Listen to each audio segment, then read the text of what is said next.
So UFC 296 is next weekend, and it's a fucking amazing card to end the year. Ending the year off with a bang. Every single fight on this card almost is an absolute banger. Like this card is like a fucking MMA fighters' wet dream. MMA fans, sorry, yeah, I guess MMA fighters too, but MMA fans' wet dream. Like this card is amazing from top to bottom. So let's just get this card going with the first fight of the night, which is Randy Rude Boy Brown versus Muslim Salikov. But this one's an interesting fight. Obviously, I was thinking Muslim Salikov was just like super washed, but then obviously Nicholas Dalby, because he did lose to Nicholas Dalby. Obviously, Dalby then went on to beat Gabriel Bonfim, and I'm like, shit, maybe he's not as washed as we think. Maybe Dalby is just that fucking good. Like, like 1 plus 1 is 2. You know, that could make sense. It might not just be Salikov's bad or he's washed now. It could just be Nicholas Dalby. It's just somehow leveling up, aging like a fine wine.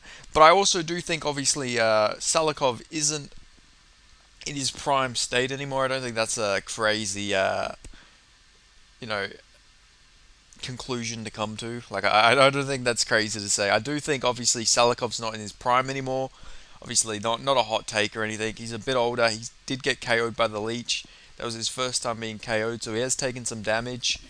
And I'm going to be taking Randy Brown here, but I'm not super confident in it. Randy Brown looked pretty fucking bad against Wellington Turman, who, Wellington Turman just got smoked by Jared Gooden. At the same time, Randy Brown smoked Jared Gooden, so, WW, you know. But again, different. Maybe that's a different version of Jared Gooden, who knows. But still, Randy Brown, skill wise, he's decent, but durability wise, his chin is a bit sus. Like, not that he's a like glass jaw, but he does get rocked and like he does get rocked quite a bit. He's been KO'd. Jack Dal Madalena had him fucking dancing across the cage with doing the chicken dance. I got to see that one in person. That was crazy. But I am going to take Randy Brown. I can sort of just see him out. Like, I think he's a lot more athletic. I can see him winning via athleticism and just youth. He's like, what, like 10 years younger? He's like 31 or something, I think. No, he's in his 30s. He's 33. Salikov's almost 40. Salikov looks like fucking 50 though. Jesus Christ. I mean, he is like 60 in combat sports years though, because he has like 300 kickboxing fights.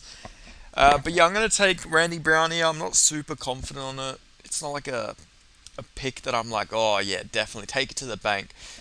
I'll go Randy Brown, like just doing enough to win a decision. I think he's got really underrated wrestling. I could see him utilizing that here against Muslim Salikov. Salikov's takedown defense, has been used against him quite a lot in a lot of these fights. Wrestling against Salikov's always smart to do. So I'm gonna go Randy Brown here. I think he can mix in the wrestling here. He doesn't use it a lot, but when he does, he's not a bad wrestler. He's also, like I say, freakishly long, freakishly athletic for the division. So I'm going to go Randy Brown here, taking I reckon competitive. I reckon this will be a competitive fight. And I'm going to go Randy Brown decision. 29-28 over Muslim Salikov. I don't think he'll masterclass him or anything, but I do think he'll do enough to get the win here. Then moving on, we have Shamil Gaziev versus Martin Buday. Martin Buday arguably lost to Lucas Bresky. I know that was like 2 fights ago, but I'm still not forgetting that. Lucas Bresky just went on to get smoked by everybody else he fought, but he actually arguably beat. He arguably beat him. So like, how fucking bad is Martin Buday really? How good is he really? I don't know. Shamil Gaziev, not that he's like a great fighter or anything, like he's not a freak athlete or anything. He does have some freakish power, good grappling. He's probably one of the best 2-minute fighters. What I mean by that is like this guy gasses out really quickly. That is always something to be cautious about with Shamil Gaziev. He does seem to get tired really quick, but he is freakishly powerful. Like he's got some weird power. He's got good grappling, but he does seem to gas out really quick. But it's heavyweight. Martin Buday also seems to gas out. Does throw a lot of output though for a heavyweight, but a lot of it's like clinch strikes. So it's not like he's throwing overhand after overhand and landing hundreds or 200 significant strikes that way. It's normally just him total striking in the clinch. And I'm gonna take Shamil Gaziev. I think Shamil Gaziev will get this one done. Crazy KO power. I think he can chin Martin Buday. I mean, Buday hasn't lost for a while. The only loss was to Juan Espino. But like I say, Lucas Bresky should have beat him. And then he's just beat horrible competition. Like, he's beat some real shit competition. Lorenzo Hood's not good. Chris Barnett, he is the GOAT. Chris Barnett is actually probably his best win. And it was a technical decision because I think he headbutted or hit him to the dick or something like that. It was like some sort of illegal thing he did there. A lot of people calling for a DQ, but instead, Boudet got the technical decision. Obviously, robbed Bresky, beat Jake Collier in a meh fight. Beat Josh Parisian, but like fucking who hasn't beat Josh Parisian at this time? Like Josh Parisian gets his ass beat by his diet every day. Like fucking Josh Parisian is one of the worst fighters. Like he got a robbery win over Roque Martinez, and he beat Alan Badeau, who's one of the worst fighters ever signed to the heavyweight division. Like he's pretty shit. Respectfully to him, he seems like a nice guy, but I'm just saying. You know, Shamil Gaziev, he actually has some decent wins. Beat Darko Stodovic, Kramil Kornsolov, then just a bunch of undefeated guys. Has a good amateur career too. Greg Velasco was 6-0 as well. He's beat a lot of undefeated guys. It's not like fighting cans or anything. But yeah, I'm going to take Shamil Gaziev here. I think he'll get this one done. I think he'll get this done very dominantly as well. Just like well, not dominantly. I think he'll get this one done pretty early. I can see him just getting a nice quick KO. Moving on, we have Andre Fialho. Oh my Jesus Christ, no, he's not back. Sorry, we have Andre Philly. Sorry, I was looking at Muslim Salico's record before, and I seen that Andre Fialho fight. We have Andre Philly versus Lucas Almeida. I'm going to be going with actually, who is the favorite here? Oh yeah, so I'm going with the underdog here. I'm going with Lucas Almeida. I know he got fucking absolutely mauled by Pat Sabatini, which is not a good look. But I see the fight with Andre Fili being a striking fight, and if it's a striking fight, Lucas Almeida can bang with the best of them. Like this guy is a fucking true brawler. This guy's fucking powerful. Always down for a scrap. Like, you know, if you're fighting this guy, you're getting into a scrap. And I think this is going to be a really back and forth war, but I think Lucas Almeida is going to catch Andre Philly, and I think he's going to KO him. I do think that. I don't know. Maybe Andre Fialho can offensively wrestle, but I don't know if he will here. Especially what was his last fight? It was the Nathaniel Wood fight. That was a back and forth war. You know, his chin's not as good anymore, so maybe he'll try and offensively wrestle here, but I'm sure all Almeida's been doing is working on his defensive wrestling. Maybe it doesn't work here, but I'm going to go with Lucas Almeida. Regardless, I just see him catching Andre Philly. I could be wrong on this one, not super confident, but I'm going to take the underdog Lucas Almeida here by KO. Then we have Tagir Ulanbekov versus Cody Durden. You know, how can you not go for Cody Durden at this point? Cody Durden showed that dog in that fight against Jake Hadley. Looked fucking great in that fight.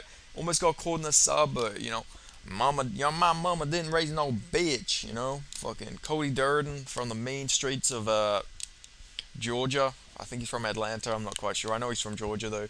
But, yeah, I'm going with Cody Durden here. I know they're both wrestlers, but I can see, and I know Tagir trains with, you know, Team Habib and everything, but that shit don't matter. Habib don't fight for you, brother. I'm going Cody Durden. I just think he's on a really impressive run, and I think, honestly, I think he can offensively wrestle Tagir Ulanbekov. I know that's a crazy take, but just watch it. Just watch it. I think Cody Durden's actually really good. One of my hot takes is I think Cody Durden could beat Muhammad Makayev in a rematch if they would ever run it back. I generally do believe that. Like, Nine times out of ten, he's not flying kneeing him and fucking guillotining him in like 20 seconds. It's just not happening. Like, it just isn't. Like, Cody Durden's run is more impressive to me. Like, he's winning these fights dominantly. And yeah, I think I can just see him offensively wrestling Tagir, and I can see him getting this fight done. So I'm going to go with Cody Durden. Even if Tagir shoots on him and everything, I can see him sprawling, reversing positions, just getting some good shots off. So yeah, I'm going to go Cody Durden here by 30-27 decision. But Tagir is good. Like, Tagir's not bad. Like, he did dominate Nate Maness better than Umar Nurmagomedov, but you know, that was Nate Maness's first cut down to the flyweight division. So like, we got to take that with a pinch of salt, because you never know. First cut down, you're always going to be a bit worse. That second cut, though, you'll be fucking a lot better. But I don't know. That's just my philosophy on the issue. Maybe I'm completely wrong. Who knows? But yeah, I'm going to take Cody Durden by decision over Tagir Ulanbekov. Like, don't forget, Tagir Ulanbekov should have lost Alan Nascimento. Nascimento is a very good fighter, but you know, he was having some problems there. He's not like he isn't Habib. Let's just say that he's not Habib. We've seen him slow down. He did lose to Tim Elliott. There was some controversy there. I think Cody Durden's better than Tim Elliott at this point, but I don't know. I guess we'll see what happens, but I'm going with Cody Durden. Then we have Alonzo Menifield versus Dustin Jacoby. This is a really fun fight. I'm really looking forward to this one.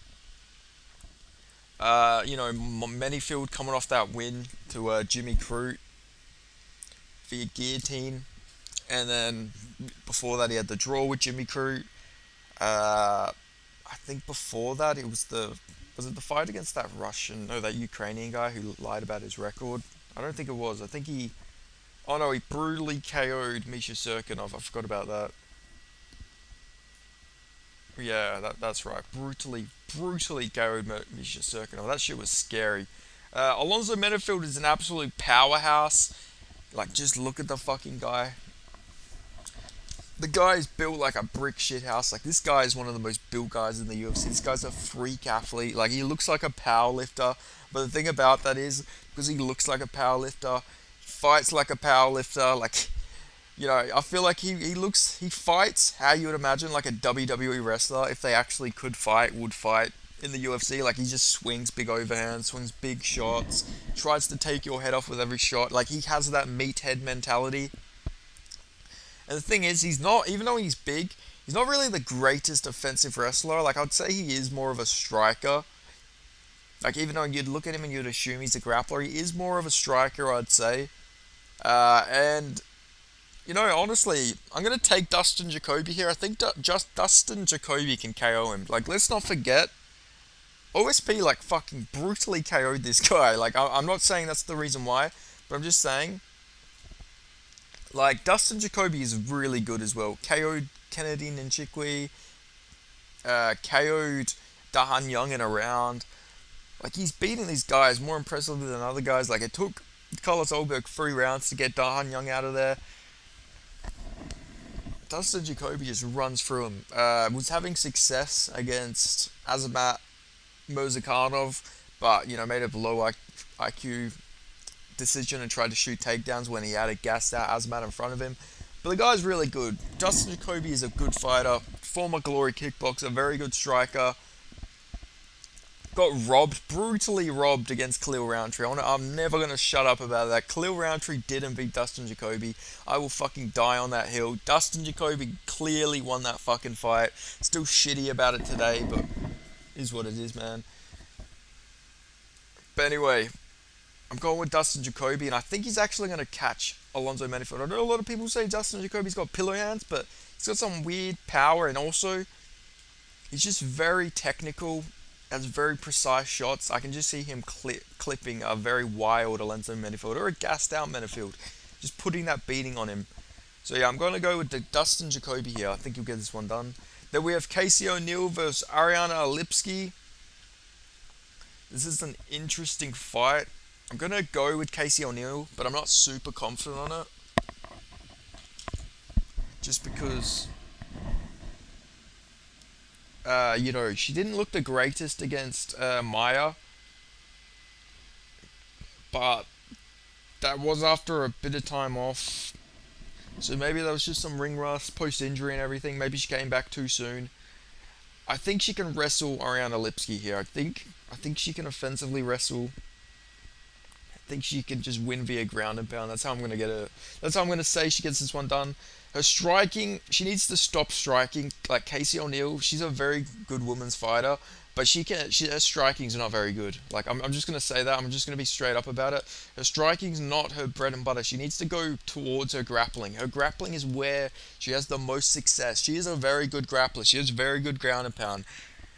I think she's fell in love with her hands a little bit. Maybe she started off as a striker, but like I can tell you right now, if you look at her, she's winning her fights with her ground and pound. Very good ground and pound. She should stick to using the ground and pound.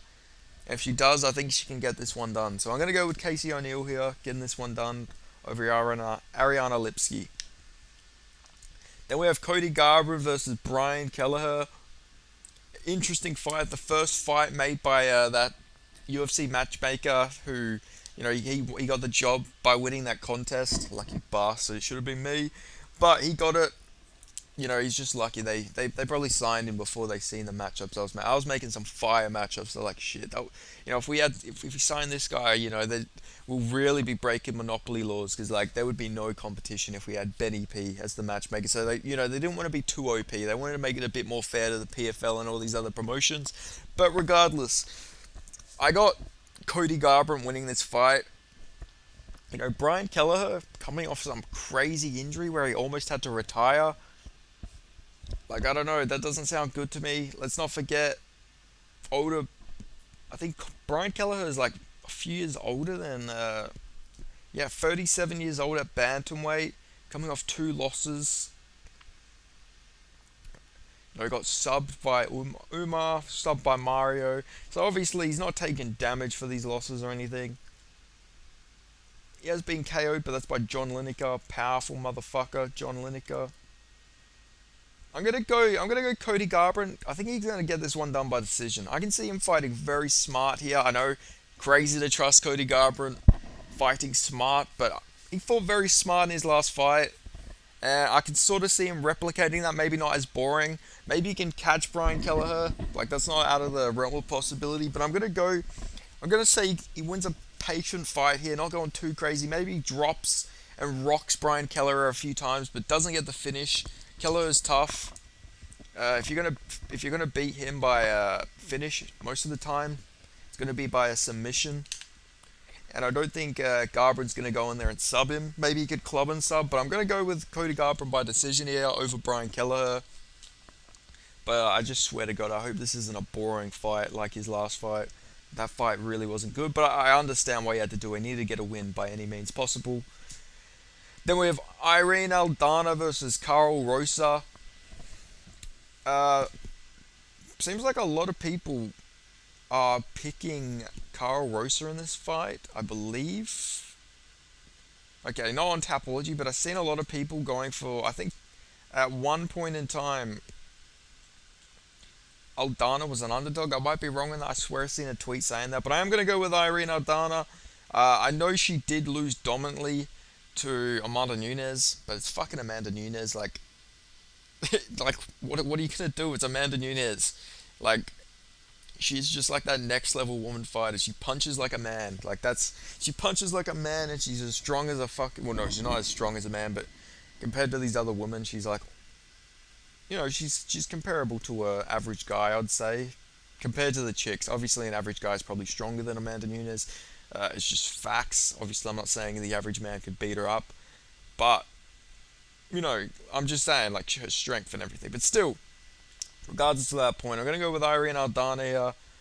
She is a very good boxer. She's got some decent grappling, trains with Diego Lopez. I'm going to go with a... Carl Rosa has never been finished, but I'm going to say Irene Aldana is going to hand Carl Rosa her first loss. Well, I mean, she's been finished, but not TKO, I mean. I'm going to say Irene Aldana hands her first TKO loss. Moving on, we have Josh Emmett versus Bryce Mitchell. Interesting matchup. Obviously, this was meant to be Josh Emmett versus Giga Shikadze, but now Giga Shikadze literally pulled his fucking groin throwing a kick at Merab Dvalishvili. How powerful is fucking Merab Dvalishvili, I guess. But still, I'm gonna be taking, and honestly, I never thought I'd pick this guy again after his last fight, but I am gonna be taking Josh Emmett. I know, crazy. He took a lot of damage against Ilya Topuria, but I don't think that's gonna factor in here. Bryce Mitchell. Let's be real. Let's be real about this. Bryce Mitchell looked pretty awful against Dan Ige. Like, he didn't look very good. Like, I know he won barely though. He took a lot of damage in that fight. Like, I don't know, you could generally argue Dan Ige should have won that, but also at the same time, you can argue Dan Ige should have beat Josh Emmett. Like, that is also something you can argue. Sort of thought Josh Emmett edged it. He did get a knockdown in the first round, and then, I think he took one of the next two rounds, but I don't know. I'd just say he's got very good takedown defense. Josh Emmett, wrestler. I can see him stuffing them Arkansas, what's it called? Arkansas farm wrestling, brother. Yeah, brother, I'm taking you down, brother. What are you doing, Josh Emmett? I'm taking you down, brother. We're going to pray together. Me and Josh Emmett are going to pray together, brother. But anyway, I think Josh Emmett's going to get this one done. I think he'll stuff the takedowns from Bryce Mitchell. I think he'll be able to land them big overhands. I think he can drop. I think he can drop Bryce Mitchell. Bryce Mitchell got dropped by Ilya Topuria, but also at the same time, so did Josh Emmett. But Josh Emmett, very powerful. Bryce Mitchell sort of hittable. I can see him just landing that fucking nuke on Bryce Mitchell's chin. I just picture it in my head, so maybe he doesn't KO him, maybe he doesn't get a KO win, but I can see him getting a decision, just winning on knockdowns. Because, yeah, Bryce Mitchell very susceptible to getting hit, and if he can't take him to the ground, what the fuck is he going to do? He's not going to stand and bang with Josh Emmett, and if he does, it's not going to be successful. He's going to keep shooting takedowns. He's going to gas himself out if he can't get Emmett down, because he's going to keep shooting, and then he's going to get fucking knocked out or dropped and, rocked all over the place. And I'm leaning dropped and rocked all over the place. Now, he's Arkansas tough, so I'm sure he can survive, but I am going to take Josh Emmett. I like Bryce Mitchell though. Hopefully he does some crazy shit like he did his last fight with the Bible or something. But yeah, I'm going to take Josh Emmett here. Then moving on, we have Vicente Luque versus Ian Machado Gary. I'm going with Ian Gary. I want Vicente Luque to win, but at the same time, I like there being new prospects in divisions.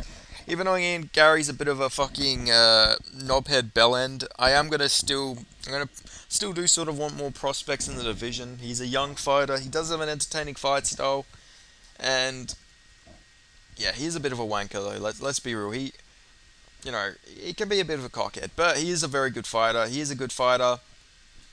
Obviously, him getting dropped by Song Kanan isn't aging well, because Song Kanan just got the absolute fucking shit beaten out of him by Kevin Giuseppe. But still, his performances are getting better. He had a good performance over D-Rod, good performance over Neil Magny, but obviously Luque step up from both of them. But I am going to take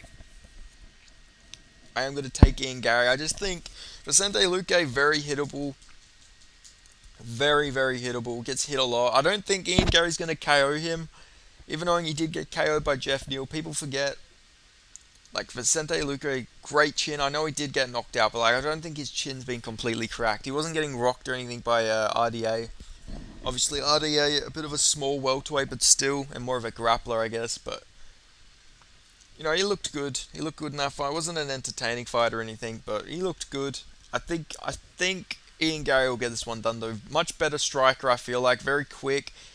Although that left hook is there for the fucking, Ian Gary goes for any body attacks. If I'm Luque, I'm fucking preparing that fucking left hook from the fucking depths of hell. But maybe he can hurt him though. I don't think Ian Gary should be a huge favourite in this fight or anything. Ian Gary's chin is sus. His chin is not very good. I'm 100%, it's 100% confirmed in my mind. His chin is very sus. I'm not saying it's glass or anything, but I feel like a big shot gets knocked down. We've already seen it with Song Kanan. I can see it again in this fight. I can see him getting rocked. Especially Vicente Luque, much better version of Song Kanan. But also at the same time, we did see Vicente Luque get absolutely tooled up by Wonderboy. I'm not saying Ian Gary as Wonder Boy, but very similar sort of styles they have, both long rangey guys. So both of these guys have faced matchups similar to the other, but I'd say Vicente Luque better than Son Kanan. Ian Gary probably at this point is better than Wonder Boy, but the version of Wonder Boy that fought Vicente Luque, probably not. But yeah, I'm gonna just say Ian Gary gets this one done by decision. I don't think he'll KO him. I think he'll put on a good performance, but I think Vicente Luque will be tough. Maybe at the end, Vicente Luque has like a late rally, but it's little bit too late to get the win. Maybe rocks him or something. But I am gonna take Ian Gary by decision. Then moving up the card, we have Tony Ferguson versus Paddy Pimblett. You know, honestly, Tony Ferguson isn't a crazy pick in this fight. If he shows up anywhere close to how he did against Michael Chandler, he'll tool up Paddy Pimblett. But the thing is, I don't like the. I really don't like the David Goggins collab. If I'm being honest, I liked David Goggins. Don't get me wrong. I just mean the. I don't like the collab. I don't think it's a good thing for Tony Ferguson to be fucking dying, spewing, losing plenty of weight, running. Like, his cardio was never a problem. It's been his strength. He doesn't have any strength to stop takedowns or anything at this point. He's powerful though. He's still got power in his hands. You know, we've seen him drop Bobby Green a few times. I don't know if they were direct knockdowns or if it was just off balance, but still, we also seen drop Michael Chandler. So you know, plenty of opportunities. But I still think Paddy Pimblett's going to get this one done. I don't think he's great. I don't think he's a future world champion or anything. But like, Jared Gordon's not that bad, okay? Jared Gordon's not as bad as people make him out to be. He is actually pretty decent. He was giving Bobby Green the hands before he got brutally headbutt KO'd. Like, let's be real. He was actually giving Bobby Green the fucking hands. Good cardio, and plus Paddy Pimblett broke his foot like 2 minutes into that fight or something, and he still technically got the win. Even though, yeah, let's be real, he definitely shouldn't have got that win, but still, you could maybe make an argument that, you know, there was more damage in the first round and the third round, or whatever you want to make the argument for, but still, I'm not here to convince you or who won Jared Gordon versus Paddy Pimblett. I don't really care.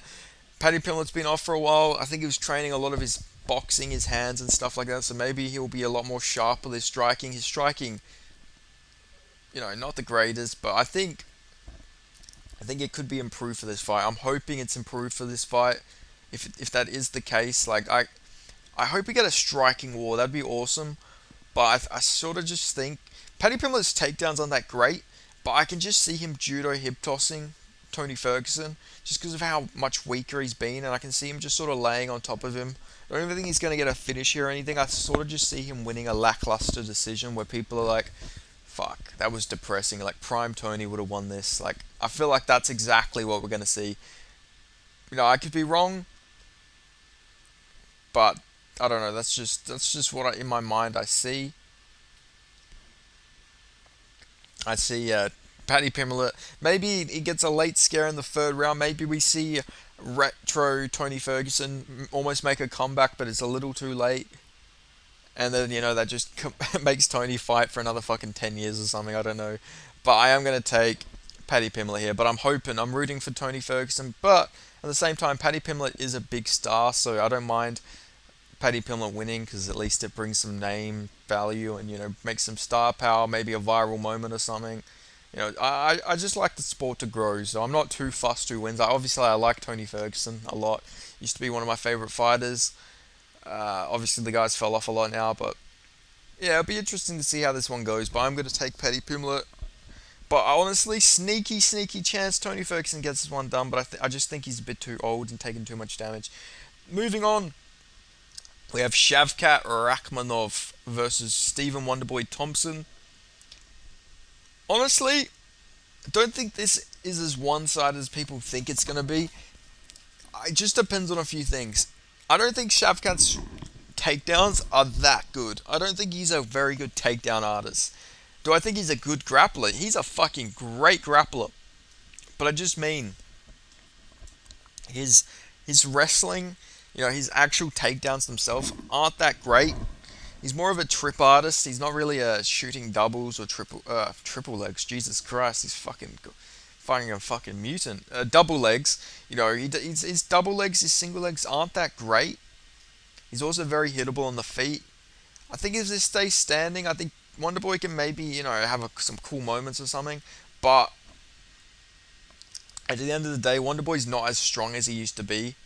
Like he's just not. He's a lot weaker. He got taken down by Gilbert Burns. Got taken down at will by Bilal Muhammad.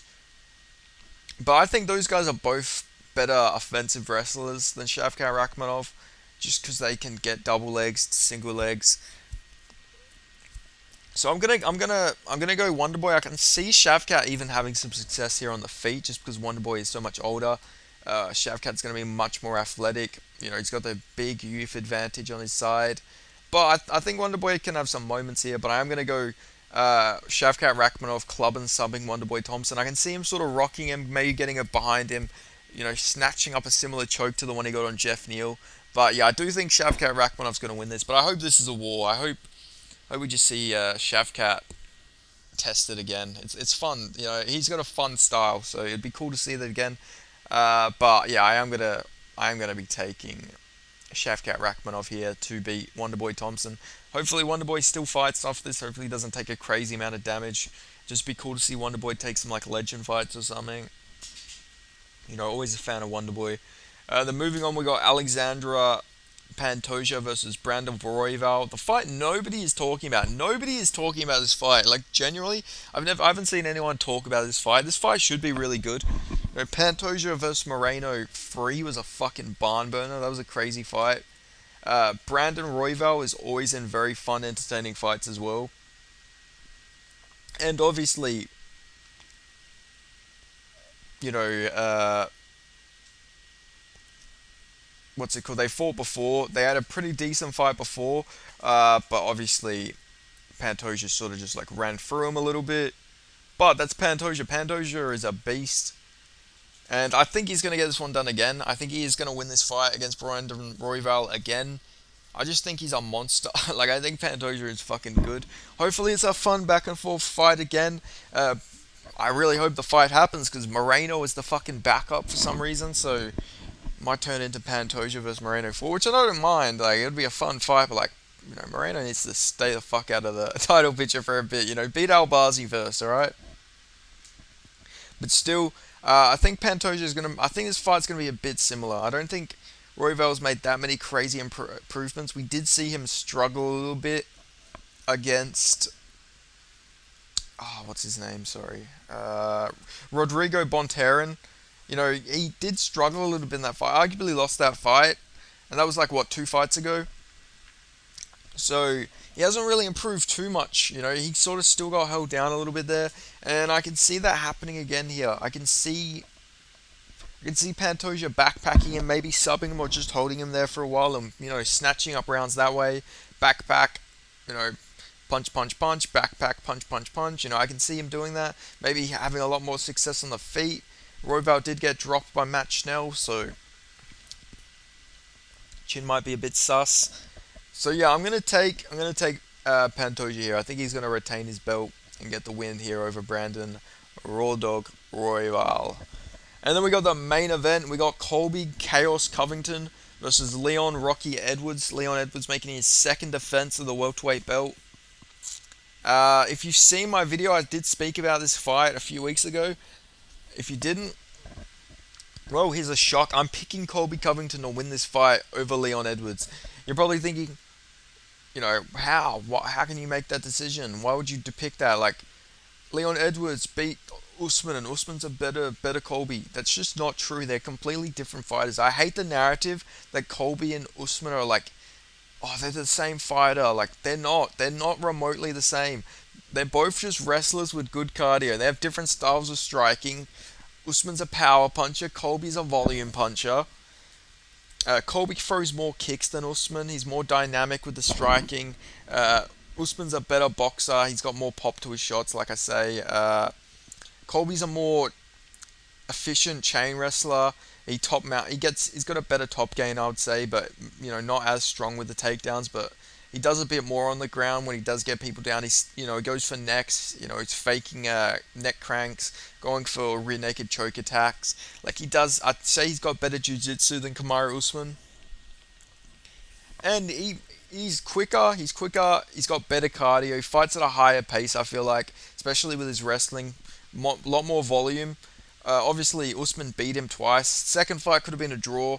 Uh, like really, he looked really good against Usman in that second fight, and that wasn't that long ago. Like he looked decent, and I know people are gonna say, "Well, Leon Edwards knocked him out," but he was getting dominated for that fight. He won the first round, but he was getting dominated for 4 rounds after that. And you got to realize, Colby arguably won 3 rounds. It could have been a draw because he did get 10-8 in one of those rounds. But he wasn't getting dominated. He was in there. Obviously, he looked like he was a bit off in the first few rounds. Maybe he was nervous or maybe he was ring rust or something. But he did look a bit off early in that fight. But that shit didn't matter. It didn't end up mattering because Colby ended up coming back and looked really good. Uh, you know, he looked better overall in that fight than Leon Edwards did in that second fight. He got a Hail Mary KO, like cool, but he did get dominated. Obviously, you can maybe say that was the altitude. Like, I'm not going to shit on Leon Edwards. Leon Edwards is a really good fighter, obviously. But I just think overall he looked better against Usman in that second fight. Third fight, Leon Edwards won it, but he did cheat a lot in that fight. And I just want to say, Colby Covington, when he fought Jorge Masvidal, he absolutely ragdolled him, and that's the first striker he's fought in a while. Because before that, he fought Usman, wrestler, fought Tyron Woodley, wrestler, but he dominated Woodley on the ground. I guess Robbie Lawler not a wrestler, but still, I'm just saying, like a lot of his fights have been against grapplers, so people do forget.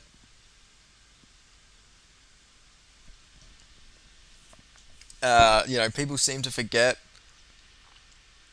that the reason we haven't seen his wrestling like that crazy good lately is because he has been fighting like grapplers. We haven't actually, obviously we've seen him against Jorge Masvidal against a striker, and he absolutely ragdolled him. He's been fighting grapplers. Also, another narrative is people bring up the old man thing that, yes, Colby has beat a lot of older fighters, but so has Leon Edwards. That's what happens when nobody fucking fights each other in a division. It just stays stagnant. People just sit at the top. It's annoying. I hate it. I hate every fighter who does that, because it does kill the momentum of divisions. But, good cardio. We have seen Leon Edwards break. He was broken in that second fight against Kamaru Usman. I know he did end up getting the win, but he only got that win because the referee, Herb Dean, broke up a clinch. If that doesn't happen, Kamaru Usman gets his hand raised by the end of that fight, like he generally does. Like, I don't know. And another thing we got to factor in, I don't think this is a big factor, but Leon Edwards has a sus chin, and it would not fucking surprise me if Leon Edwards got rocked by Colby Covington. I know Colby Covington's got pillow hands, but it wouldn't surprise me if somehow he was to rock him. I don't know. I just don't trust Leon Edwards' chin. Getting, like, put on death's door by Nate Diaz is such a bad look, man. Like, that was so fucking bad to see live. It was cool, but it was, like, not a good look. Obviously, Nate Diaz probably hits harder than Colby, but still, you never know, man. I'm just saying. Like, we've seen him break. He got a comeback KO, but he was pretty much quit. Like, he got very lucky to get that KO. He got lucky to have the clinch broken up. Obviously, like I say, he won the third fight against Usman. Could have been a draw, though. Like, arguably could have been a draw. I rewatched it. It could have been a draw. It could have been a draw. Like, it could have been, though. It was a lot more competitive. People were acting like it was a complete masterclass. Like, Usman still was in that fight, but obviously still worried about getting KO'd or something. Worried about his chin not being the same, but I think Colby Covington's going to get this one done. I really do. I know, hot take and everything. I'm not just picking it to be different. I generally do think he's going to win, and I think the prophecy will be will come to, like, I think the prophecy will be fulfilled. I think we're going to have Sean Strickland, Sean O'Malley, and Colby Covington all holding gold belts at the end of the year. I just think it's going to happen. I can just see it. I'm fucking visualizing it in my mind. I don't know. I just see it happening. I see him really dominating Leon Edwards here. Maybe Leon Edwards has a good first round, and you got to realize if he has a good first round, Colby's still going to be coming forward and forward. There is still ways. Obviously, I don't. There is ways for Leon Edwards to win this. Body attacks. Colby can't take body shots too well. But if he, he's a kicker. When was the last time he fought a kicker? Like if he, I think it was maybe RDA who was a good kicker. Gets taken down by at will. A lot of people say that RDA won that fight. He did not fucking win that fight. You see a lot of MMA hipsters say that. It's like that's absolute bullshit. Colby Covington clearly won that fight. It was close. It was competitive, but like still, RDA is not a bad fighter or anything. And those are younger RDA as well. So I'm just saying, like I hate seeing that narrative everywhere, but I'm gonna go Colby Covington here. You can see him ragdolling. Like people are gonna say Leon Edwards had great takedowns. He's takedown defense. He still got taken down a lot by Kamaru Usman in the third fight. Like, and Colby's a much better takedown artist. Maybe not as strong as Kamaru Usman. Obviously, Kamaru Usman's a fucking unit, but he's a lot more aggressive. He's more willing to just shoot takedown after takedown, and eventually he'll get them. If he gets one, he's gonna get you again, again and again. And I just see him sort of breaking Leon Edwards. Not like mentally fully break him. I just see him being tired, getting taken down, punched out. Punch punch. Rear naked attack, neck crank. And I see Colby Covington getting this one done, and I see him becoming the welterweight champion. Let's hope he's like a good champion, because both these guys aren't the most active. People think it's going to be the fucking end of the earth, like it's going to be the doomsday for the welterweight division if Colby wins. But I don't even think that's the case. I think he'll be more active if he's champion. Maybe they do Colby Covington versus Bilal Muhammad for the Ultimate Fighter coaches. That'd be cool. They both hate each other, so that could make for a funny season. Colby would definitely get on a Bilal Muhammad's skin as well. But anyway, I'm getting ahead of myself. Colby has to beat Leon Edwards first, but I do think he's going to get this one done. But anyway, those are my predictions for UFC 296. Absolute stacked card. I cannot wait for this card, man. Like, this is going to be a fucking crazy card. This card's going to be like a movie. But let me know your predictions for these fights in the comments below if you did make it this far into the video. I want to know who you guys are picking. Who are your underdogs of the card? Who are your locks of the cards? I just want to know all of it. If I had to pick a lock of the card, who is my lock of the card? If I had to pick a lock of the card, I would probably go. And I know this is crazy, but honestly, I'd probably go Alexander Pantoja as my lock of the card. I'm that confident in him beating Royval. Maybe this is famous last words, but I'd say Pantoja is my lock of the card. Just he's beaten before. I think he's actually improved more than Royval. Even though he is an older fighter, I think Pantoja is going to win. I'm pretty confident. So Pantoja is actually my lock of the card. Weirdly enough, I know crazy to have a championship fight as the lock of the card, but here we are. But anyway, that's all I've got to say. Thank you for watching. Make sure you like this video. Fucking hell, what a video. How long is this video? Subscribe if you ain't already. I make tons of MMA related content, combat sports content in general. I love talking about all sorts of fights. I make multiple videos a day. I upload shorts of fights and fighter content as well. And, late replacements as well. I do shorts for those. So yeah, just make sure you subscribe and like this video, and I'll see you guys in the next video. Thank you for watching. I'll see you guys next time. Cheers.